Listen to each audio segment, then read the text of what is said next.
You always make us late. You never do the dishes. You never get the car completely clean when you wash it. Hi, my name is John Comstock, and today we will examine criticism and its impact on us. The dictionary says criticism is the expression of disapproval of someone or something based on perceived faults or mistakes. In our digitally connected world, criticizing others can become a sport. Social media can become like the modern-day Roman Colosseum. Throwing someone into the public eye, we can be tempted to entertain ourselves by watching someone be destroyed as the attacks and criticism tear apart their sense of worth as a person created in the image of God. Have you ever worked on a project only to have someone offer criticism about the project, pointing out ways it could be improved? If so, how did you feel? Was it constructive criticism?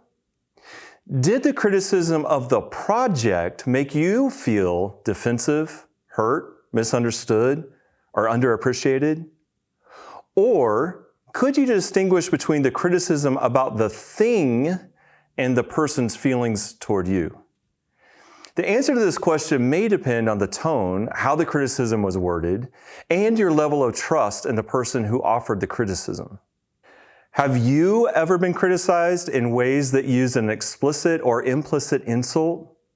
If so, how did you feel? Again, I'll ask, did the criticism make you feel defensive, hurt, misunderstood, or underappreciated? Did their words make you feel insignificant and small? Here's a more challenging question. Have you ever criticized someone? If so, how did criticizing someone else make you feel? Did the criticism make you feel in control and powerful or superior? When we criticize another person, we chip away at trust, blocking opportunities for intimacy and vulnerability. Whether you receive criticisms or you struggle with patterns of criticizing others, here is one thing to remember. Criticism is a defense mechanism from a deep sense of inferiority. Patterns of fault-finding will easily keep us from having to look in the mirror at our own shortcomings. The degree to which we despise our brokenness is the degree to which we will despise it when we see it in others. In many cases, we can easily identify the faults in others because those are the very faults we have not been able to own inside ourselves. So we project onto others our self-contempt. In 2 Corinthians 10:5, we are instructed to take every thought captive to obey Christ. Remember, the obedience is to Jesus. The Jesus who loved us when we had more than enough faults to be criticized. Yet Jesus didn't come into this world to criticize the world.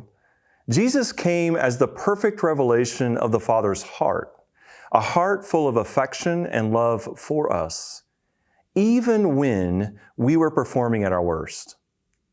Psalm 139:23-24 says, "Search me, O God, and know my heart.